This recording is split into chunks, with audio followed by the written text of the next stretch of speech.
ഗജാനനമഹം വന്ദേ ഗജാസുരനിബർഹണം. സിദ്ധിബുദ്ധിയുതം ദേവം ഭക്തവിഘ്നഭയാപഹം. മഹാകാളീ മഹാലക്ഷ്മീ മഹാവാണീതി യാ സ്മൃത സാസ്മാൻ പാതു മഹാദുർഗാ സമസ്താവന്നിവാരിണി. സർവമംഗളമാംഗല്യേ ശിവേ സർവാർത്ഥസാധികേ ശരണ്യേ ത്ര്യംബകേ ഗൗരി നാരായണി നമോസ്തുതേ. ഓം നമഃ ചണ്ഡികായൈ. നമസ്കാരം. എല്ലാവർക്കും ഒരു നല്ല ദിവസം ആശംസിക്കുന്നു. എല്ലാവർക്കും ദേവിയുടെ അനുഗ്രഹം ഉണ്ടാകട്ടെ എന്ന് പ്രാർത്ഥിക്കുന്നു. നമുക്ക് ഇന്ന് 17ാമത്തെ ശ്ലോകം മുതൽ തുടങ്ങാം. 3ാമത്തെ അധ്യായം മഹിഷാസുര വധം. ഉദഗ്രശ്ചരണേ ദേവ്യ ശിലാവൃക്ഷാദിഭിർഹതഃ ദന്തമുഷ്ടിതലൈശ്ചൈവ കരാളശ്ച നിപാതിതഃ. രണേ ആ യുദ്ധത്തിൽ ദേവിയാൽ ശിലാവൃക്ഷാദിഭി, ശില കല്ലാണ്, ശിലകളും വൃക്ഷങ്ങളും, ആദി കല്ല് മരം മുതലായവയെ കൊണ്ട്, ഉദഗ്രഹ ചഹതഃ ഉദഗ്രനും കൊല്ലപ്പെട്ടു. പിന്നെ കരാളഹ ച കരാളനും, ദന്തമുഷ്ടിതലൈഹി ച ദന്തങ്ങളെ കൊണ്ടും മുഷ്ടികളെ കൊണ്ടും തലങ്ങളെ കൊണ്ടും, നിപാതിതഃ പതിക്കപ്പെട്ടു. യുദ്ധത്തിൽ ദേവി കല്ല് മരം മുതലായവയെ കൊണ്ട് ഉദഗ്രനെയും ദന്തങ്ങളെ കൊണ്ടും മുഷ്ടികളെ കൊണ്ടും, ദന്തങ്ങൾ പല്ലുകളാണ്, മുഷ്ടികൾ എന്ന് പറഞ്ഞാൽ കൈ ചുരുട്ടി പിടിച്ച് മുഷ്ടിപ്രഹരം ഏൽപ്പിക്കുകയില്ല, അതാണ്. മുഷ്ടികളെ കൊണ്ടും കരതലങ്ങളെ കൊണ്ടും കരാളൻ എന്ന അസുരനെയും നിഗ്രഹിച്ചു. അപ്പോൾ ഇവിടെ ഈ ശ്ലോകത്തിൽ 2 അസുരന്മാരെയാണ് വധിക്കുന്നത്. അതായത് ഉദഗ്രൻ എന്ന അസുരനെയും കരാളൻ എന്ന അസുരനെയും. ഇനി ദേവി സഹസ്രഭുജയായതുകൊണ്ടാണ് ദന്തമുഷ്ടിതലൈഹി എന്ന് ബഹുവചനം പ്രയോഗിച്ചിരിക്കുന്നത് കേട്ടോ. യുദ്ധത്തിൽ ദേവിയാൽ കല്ലുകൾ കൊണ്ടും മരങ്ങൾ കൊണ്ടും ധനുസ് മുതലായ ആയുധങ്ങൾ കൊണ്ടും ഉദഗ്രൻ എന്ന മഹാസുരൻ കൊല്ലപ്പെട്ടു. ദേവിയാലും ദേവിയുടെ ഗണങ്ങളാലും, ഗണം എന്ന വാക്കിന് കൂട്ടം എന്നും അർത്ഥമുണ്ട്. ഇവിടെ ദേവിയുടെ മറ്റ് ദേവിയിൽ നിന്നുണ്ടായ ഗണങ്ങൾ, സിംഹത്താലും ദന്തമുഷ്ടിതലങ്ങൾ കൊണ്ടുള്ള പ്രഹരങ്ങളാലും അതുപോലെ തന്നെ ഖഡ്ഗം ആദിയായ ആയുധങ്ങൾ കൊണ്ടും കരാളൻ എന്ന മഹാസുരനും സൈന്യങ്ങളും പതിപ്പിക്കപ്പെട്ടു എന്ന് പറഞ്ഞാൽ താഴെ ഭൂമിയിൽ വീണു എന്ന് പറഞ്ഞാൽ മരിച്ചുപോയി, കൊന്നു എന്നർത്ഥമാണ്. ഇനി 18ാമത്തെ ശ്ലോകം. ദേവി ക്രുദ്ധാഗതാപാദൈഃ ചൂർണയാമാസചോദ്ധതം ബാഷ്കളം ഭിന്ദിപാലേന ബാണൈസ്താമ്രം തഥാന്ധകം. ഉഗ്രാസ്യമുഗ്രവീര്യം ച തഥൈവ ച മഹാഹനും ത്രിനേത്രാ ച ത്രിശൂലേന ജഘാന പരമേശ്വരി. ഇവിടെ 2 ശ്ലോകങ്ങളുടെ അർത്ഥം ഒരുമിച്ചാണ് പറയുന്നത്, 18ഉം 19ഉം. ദേവി ക്രുദ്ധ ഗതാപാതൈ, ദേവി ക്രുദ്ധ, ദേവി ക്രോധത്തോടു കൂടിയവളായിട്ട്, കോപത്തോടു കൂടിയവളായിട്ട്, ഉദ്ധതം ച ഉദ്ധതനെയും, ഉദ്ധതൻ എന്ന അസുരനെയും, ഗതാപാതൈഹി ഗതകൾ കൊണ്ടുള്ള അടികൊണ്ട്, ഗത കൊണ്ട് നല്ലപോലെ പ്രഹരിച്ചു എന്നർത്ഥം. ചൂർണയാമാസ, ചൂർണം പൊടിയാണ്, ചൂർണയാമാസ എന്ന് പറഞ്ഞാൽ പൊടിയാക്കി തീർത്തു. ത്രിനേത്ര പരമേശ്വരി, ആ പരമേശ്വരി ത്രിനേത്രയാണ്. അത് ഭിന്ദിപാലേന ബാഷ്കളം, കവണ കൊണ്ട് ബാഷ്കളൻ എന്ന അസുരനെയും, തഥാ ബാണഹി അപ്രകാരം തന്നെ ബാണങ്ങൾ കൊണ്ട്, താമ്രം അന്ധകം താമ്രനെയും അന്ധകനെയും, 2 അസുരന്മാരുടെ പേരാണ് താമ്രനും അന്ധകനും. തഥാ ഏവ അതുപോലെ തന്നെ, ത്രിശൂലേന ത്രിശൂലം കൊണ്ട്, ഉഗ്രാസ്യം അതായത് ഉഗ്രാസ്യൻ എന്ന അസുരനെയും, ഉഗ്രവീര്യം ച മഹാഹനു ച ഉഗ്രവീര്യനെയും മഹാഹനു എന്ന അസുരനെയും, ജഘാന ച കൊല്ലുകയും ചെയ്തു, ജഘാന കൊല്ലുകയും ചെയ്തു എന്നർത്ഥം. അപ്പോൾ ഇവിടെ ഈ 4 ശ്ലോകങ്ങൾ, 4 വരികൾ 2 ശ്ലോകത്തിൽ ഒരുമിച്ചാണ് പറഞ്ഞിരിക്കുന്നത്. അതായത് രണത്തിൽ ദേവി വളരെ കോപത്തോടു കൂടിയവളായിട്ട് ഉദ്ധതൻ എന്ന മഹാസുരനെയും സൈന്യങ്ങളെയും ഗതകൾ കൊണ്ടുള്ള അടികൊണ്ട് പൊടിയാക്കി.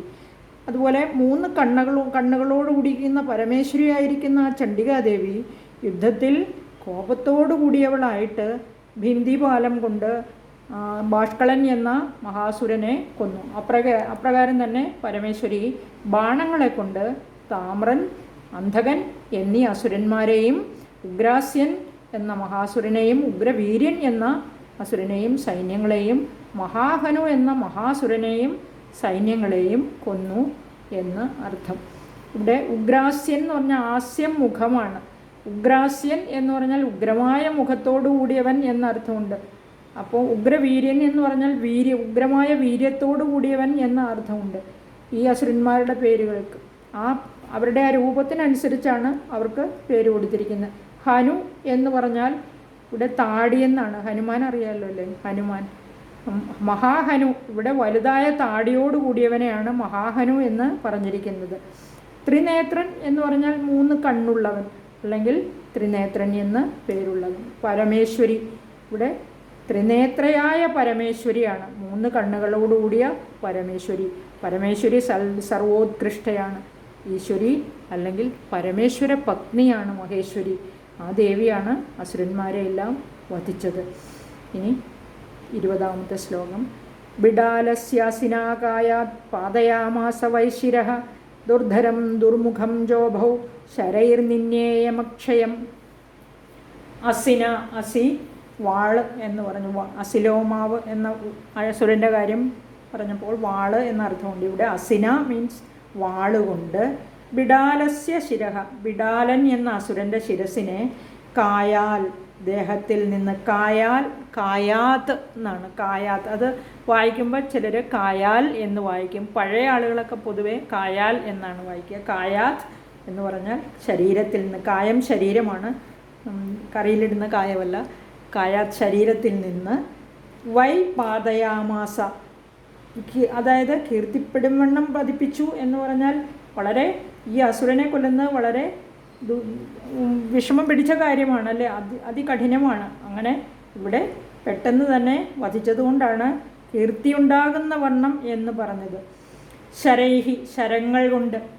ദുർധരം ദുർമുഖം ഉഭൗജ, ദുർധരൻ ദുർമുഖൻ ഈ 2 പേരെയും യമക്ഷയം നിന്യേ, യമക്ഷയം നിന്യേ എന്ന് പറഞ്ഞാൽ യമൻ്റെ വീട്ടിലേക്ക് അയച്ചു. കാലഗേഹം അതായത് കാലപുരി പ്രാപിപ്പിച്ചു എന്ന് പറഞ്ഞാൽ ഇവിടെ ദേവി ദുർധരനെയും ദുർമുഖനെയും എല്ലാം, അതുപോലെ ബിഡാലിനെയും എല്ലാം, ബിഡാലിനെ വാളുകൊണ്ട് ശിരസ്സറുത്ത് കൊന്നു. അതുപോലെ ദേഹത്തിൽ നിന്ന് ശിരസ് വെട്ടിമാറ്റപ്പെട്ടു. അതുപോലെ ശരങ്ങൾ കൊണ്ട് ദുർധരനെയും ദുർമുഖനെയും, ഉഭവ് എന്ന് പറഞ്ഞാൽ 2 പേരെയും, ഉഭൗജ 2 പേരെയും എന്നാണ്.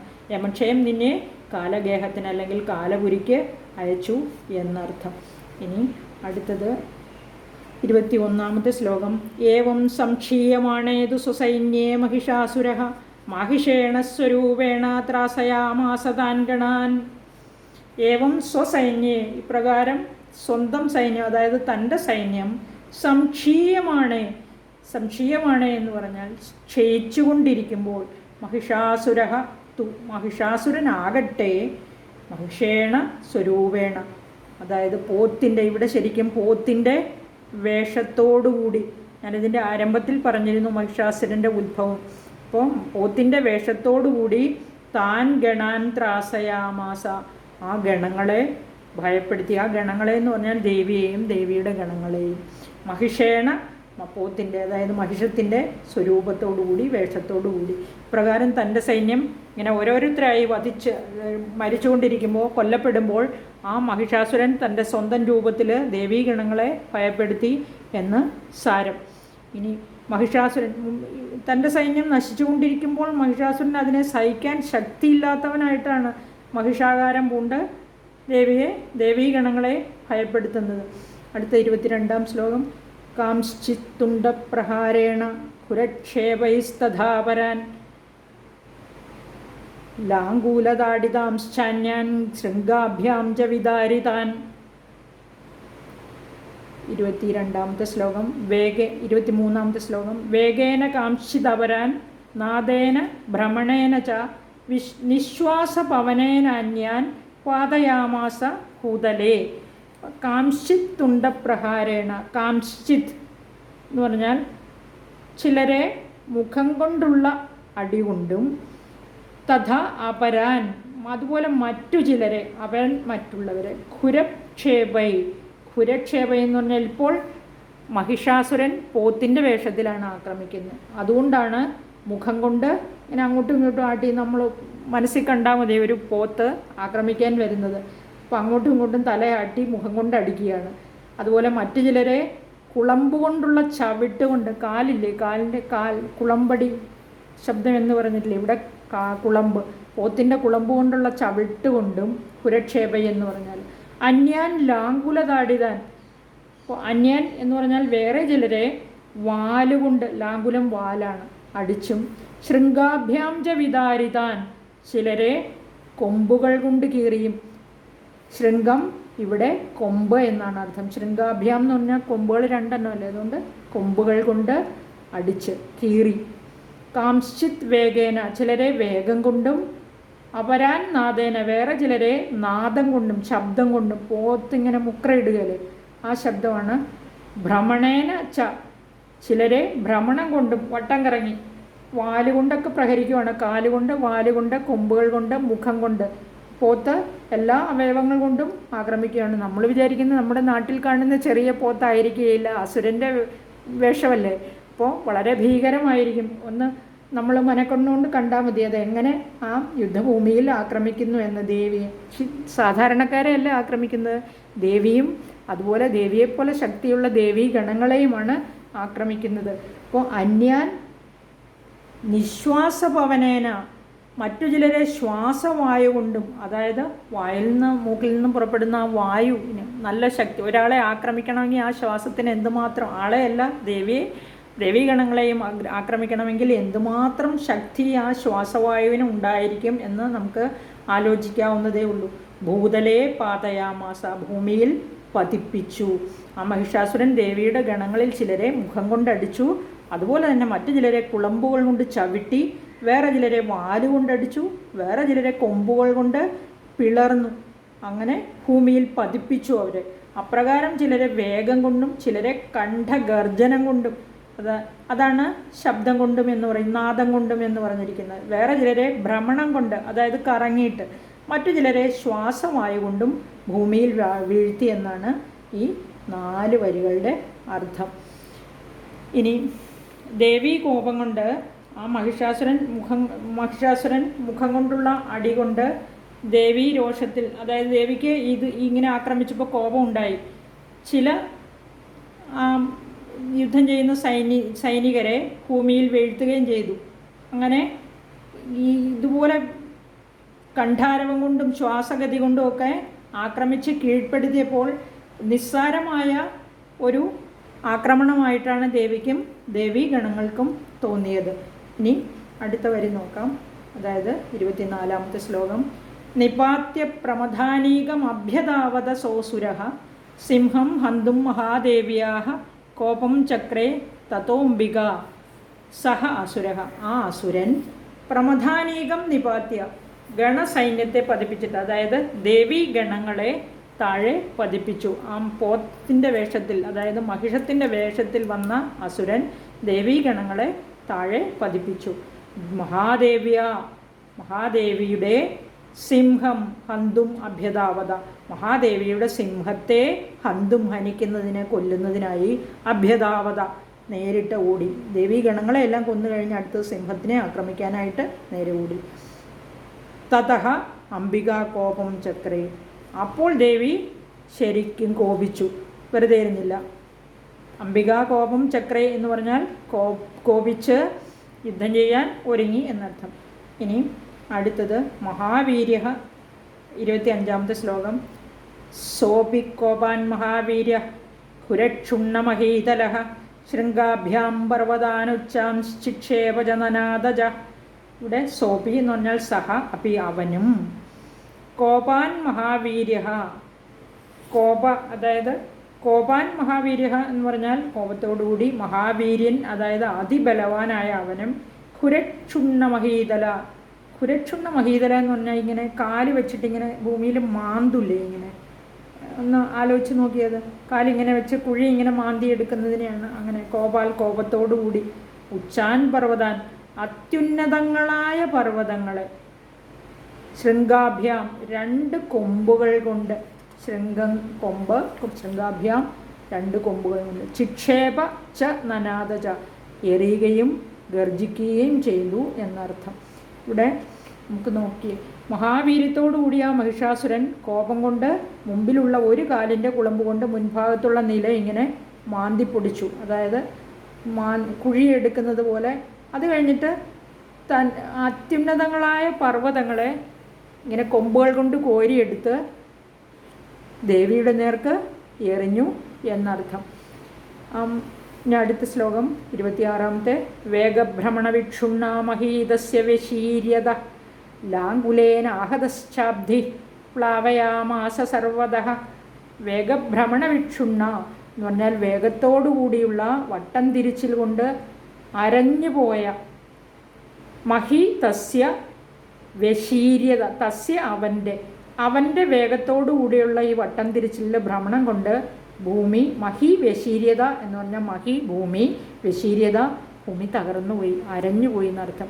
അതായത് ഒരു പർവ്വതത്തിനെ എടുത്ത് ദേവിയുടെ നേർക്ക് എറിയണമെങ്കിൽ ആ മഹിഷം, അതായത് ആ പോത്ത്, എരുമയല്ല പോത്താണ്, മഹിഷാസുരനല്ലേ, എത്രമാത്രം വലിപ്പമുള്ളതായിരിക്കണമെന്ന് നമുക്ക് ആലോചിക്കാവുന്നതേ ഉള്ളൂ. ഓർത്ത് നോക്കുക, നമുക്ക് കാണാൻ പറ്റും. അപ്പോൾ ആ പോത്തിൻ്റെ ഈ ജാതി പ്രവൃത്തി കൊണ്ട് ഭൂമി തകർന്നു പോയി എന്ന് അർത്ഥം. ലാങ്കുലേന ആഹത അബ്ധി, ഈ വാൽ കൊണ്ട് അടിക്കപ്പെട്ട സമുദ്രം, അബ്ധി സമുദ്രം, ആഹത ഇങ്ങനെ ആക്രമിക്കപ്പെട്ട, അടിക്കപ്പെട്ട, സർവതഃ പ്ലാവയാമാസ ച. ഇനി സർവതഃ പ്ലാവയാമാസ ച എന്ന് പറഞ്ഞാൽ എല്ലായിടവും മുങ്ങിപ്പോയി എന്നർത്ഥം. നമ്മളൊരു കല്ലെടുത്ത് വെള്ളത്തിലേക്ക് ഇടുമ്പോൾ എന്ത് സംഭവിക്കും? ആ കല്ലിൻ്റെ ഇത്തരം ജലം പൊങ്ങി അത്രയും കൂടുതൽ ഒരു ചെറിയ പാത്രത്തിലേക്ക് വേറൊരു വസ്തു എടുത്തിടുമ്പോൾ നമ്മൾ സയൻസ് പഠിക്കുമ്പോൾ പഠിച്ചിട്ടുണ്ട്, അതിങ്ങനെ വെള്ളത്തിൻ്റെ ലെവൽ ഉയരുന്നത് പോലെ. അപ്പോൾ ഇവിടെ ഈ മഹിഷാസുരൻ്റെ ആക്രമണത്തിൽ ഈ വാലിൻ്റെ അടി കൊണ്ട് സമുദ്രത്തിലെ ജലനിരപ്പ് ഇങ്ങനെ ഉയർന്നു, എല്ലായിടവും മുങ്ങി എന്നർത്ഥമാണ്. മഹിഷാസുരൻ്റെ അതിവേഗത്തിലുള്ള ചുറ്റിത്തിരിച്ചിൽ കൊണ്ട് ഭൂമി അരഞ്ഞ് തകർന്നു, അതുപോലെ അവൻ്റെ വാൾ കൊണ്ടടിക്കപ്പെട്ട സമുദ്രം എല്ലായിടവും മുക്കുകയും ചെയ്തു എന്ന് പറഞ്ഞാൽ ജലം കൊണ്ട് നിറഞ്ഞു, ജലത്തിനടിയിലായി പോയി എന്നർത്ഥം. അടുത്തത് 26 പറഞ്ഞു. ഇനി 27 ശ്ലോകം. ധൃതശൃംഗവിഭിന്നാശ്ച ഖണ്ഡം ഖണ്ഡം യയുർഘന ശ്വാസാനിലാസ്ഥാ ശതശോ നിപേതുർനഭസോ ജലാഹ. ഇവിടെ ഖനാഹ എന്ന് പറഞ്ഞാൽ ഇവിടെ ഖനം മേഘമാണ്, ഖനാഹ മേഘങ്ങൾ. ധൃതശൃംഗവിഭിന്നാഹ, ധൃതം എന്ന് പറഞ്ഞാൽ ഇവിടെ ഇളക്കപ്പെട്ട എന്നാണ്, ശൃംഗം കൊമ്പുകളാണ്, വിഭിന്നാഹ ഇങ്ങനെ ഭിന്ന ഭിന്നമായി പോയി, അതായത് മേഘങ്ങളൊക്കെ കൊമ്പുകൾ കൊണ്ട് ഉള്ള ആക്രമണത്തിൽ നുറുങ്ങിപ്പോയി എന്ന് അർത്ഥമുള്ളൂ. ഖണ്ഡം ഖണ്ഡമായി, കഷണം കഷണമായി നുറുങ്ങിപ്പോയി.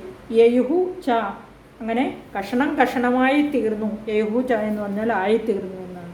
ശ്വാസാനിലാസ്ഥാഹ, ശ്വാസവായുക്കളാൽ പറപ്പിക്കപ്പെട്ട, അജലാഹ നഭസഹ പർവ്വതങ്ങൾ. ഇവിടെ അചലം പർവ്വതമാണ്, അജലാഹ എന്ന് പറഞ്ഞാൽ പർവ്വതങ്ങൾ, നഭസ് ആകാശത്തിൽ നിന്ന്. ശതശഃ നിപേതു, ശതശഃ എന്ന് പറഞ്ഞാൽ 100 കഷണങ്ങളായി, നിപേതുഹു വീണു, താഴേക്ക് വീണു. അപ്പോൾ ശ്വാസവായുക്കളാൽ പറപ്പിക്കപ്പെട്ട ഈ പർവ്വതങ്ങൾ ആകാശത്തിൽ ഇങ്ങനെ ഉയർന്നു പൊങ്ങിയിട്ട് താഴോട്ട് 100 കഷണങ്ങളായി വീണു എന്നർത്ഥം. അത്രയ്ക്ക് ഭയങ്കരമായിരുന്നു മഹിഷാസുരൻ്റെ ആക്രമണം. വലുതായ മേഘങ്ങൾ മഹിഷാസുരനാൽ ഇളക്കപ്പെട്ട കൊമ്പുകളാൽ ഇങ്ങനെ കഷണം കഷണമായി താഴേക്ക് പതിച്ചു. അതുപോലെ തന്നെ അവൻ്റെ കോപം കൊണ്ട് ആ ശ്വാസവായുക്കളാൽ പർവ്വതങ്ങൾ ആകാശത്തിൽ നിന്ന് 100 വീണു എന്നർത്ഥം. 28 ശ്ലോകം. ഇതി ക്രോധസമാത്മാദമാപതന്തം മഹാസുരം ദൃഷ്ട്വാ സാ ചണ്ഡികാ കോപം തദ്വധായ തദാകരോത്. ഇതി ക്രോധസമാത്മാദഃ, ഇവിടെ ഇതി ഇപ്രകാരം, ക്രോധസമാത്മാദഃ കോപം നിമിത്തം ഉജ്ജ്വലിച്ചുകൊണ്ട് ആപതന്തം മഹാസുരം നേരിട്ട് ഓടി വരുന്ന ആ മഹിഷാസുരൻ ദൃഷ്ട്വാ കണ്ടിട്ട്, തഥാ തദ്വധായ അപ്പോൾ അവനെ കൊല്ലുന്നതിനായിട്ട്, സാ ചണ്ഡിക ആ ചണ്ഡികാദേവി കോപം അകരോ, കോപത്തെ ചെയ്തു എന്ന് പറഞ്ഞാൽ കോപിച്ചു. ദേവി കോപിച്ചു, അത്യന്തം കോപിച്ചു എന്നർത്ഥം. ഇങ്ങനെ കോപം നിമിത്തം ഉജ്ജ്വലിച്ചുകൊണ്ട് നേരിട്ട് ഓടി വരുന്നവനായ മഹിഷാസുരനെ കണ്ട് ദേവി അവനെ വധിക്കുന്നതിനായിട്ട് അത്യധികം കോപത്തോടെ അങ്ങനെ ഉദ്യമിച്ചു എന്ന അർത്ഥം. അടുത്തത് 29-ാം ശ്ലോകം. സാക്ഷിപ്ത്വാ തസ്യ വൈപാശം തം ബബന്ധ മഹാസുരം തത്യാജമാഹിഷം രൂപം സോപിബദ്ധോ മഹാമൃധേ. മഹാമൃധേ സാ, ആ മഹായുദ്ധത്തിൽ ചണ്ഡികാദേവി തസ്യ, ആ അവൻ്റെ മേൽ, അതായത് ആ അസുരൻ്റെ മേൽ, മഹിഷാസുരൻ്റെ മേൽ വൈപാശം ക്ഷിത്വ, തൻ്റെ പാശത്തെ, പാശമാകുന്ന ആയുധത്തെ എറിഞ്ഞിട്ട് തം മഹാസുരം ബബന്ധ, ആ മഹിഷാസുരനെ ബന്ധിച്ചു. കയ്യിലൊരു കയറുണ്ടായിരുന്നല്ലോ, ആ കയറുകൊണ്ട് മഹിഷാസുരനെ എറിഞ്ഞ് ബന്ധിച്ചു. തം മഹാസുരം ബബന്ധ, മഹിഷാസുരനെ ബന്ധിച്ചു. സഹ ബദ്ധ അഭി, ബദ്ധനായി എന്ന് പറഞ്ഞാൽ കെട്ടപ്പെട്ടവനായി. സഹ അവൻ, അഭി കെട്ടപ്പെട്ടവനാണെങ്കിലും മാഹിഷം രൂപം തത്യാജം, അവൻ പോത്തിൻ്റെ രൂപത്തെ ഇപ്പോൾ ത്യജിച്ചു. അതായത് അവൻ സ്വന്തം രൂപത്തിൽ, ആ മഹിഷത്തിൻ്റെ രൂപം ഉപേക്ഷിച്ച് വേറെ രൂപം പ്രാപിച്ചു എന്ന് അർത്ഥം. ഇനി 30-ാമത്തെ ശ്ലോകം. തതസിംഹോ ഭവത് സദ്യോ യാവത് തസ്യ അംബികാശിര ചിനത്തി താവത് പുരുഷ ഖഡ്ഗപാണിരദൃശ്യത.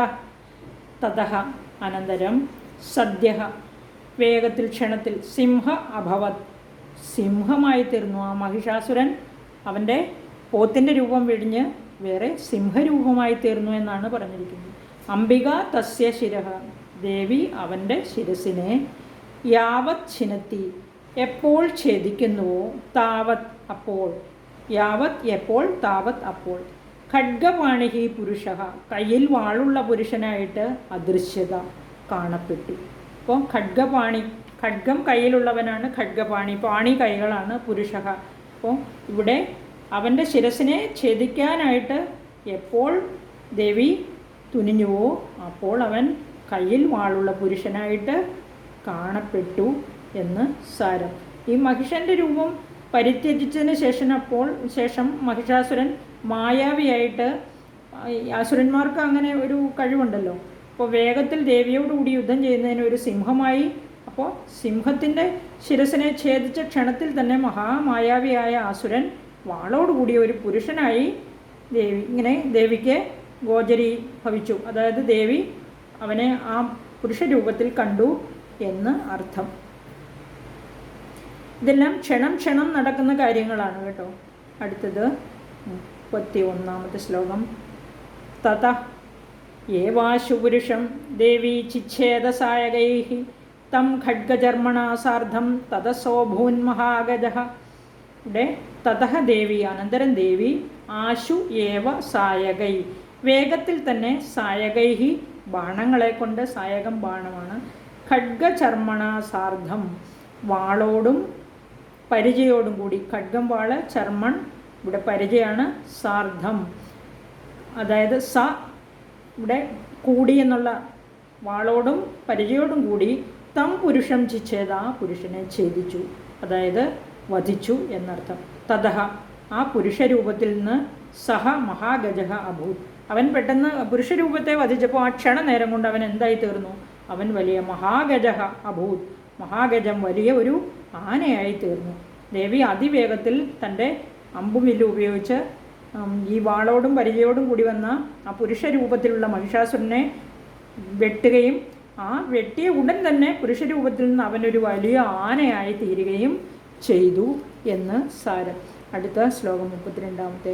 കരേണജ മഹാസിംഹം തം ചകർഷജഗർജ കർഷതസ്തു കരം ദേവി ഖഡ്ഗേന നിരഗൃന്ദത. കരേണ ഇവിടെ ആനയായി കഴിഞ്ഞാൽ ആനയുടെ കരം എന്നുദ്ദേശിക്കുന്നത് തുമ്പിക്കൈയാണ്. മഹിഷാസുരൻ ആ തുമ്പിക്കൈ കൊണ്ട് തം മഹാസിംഹം,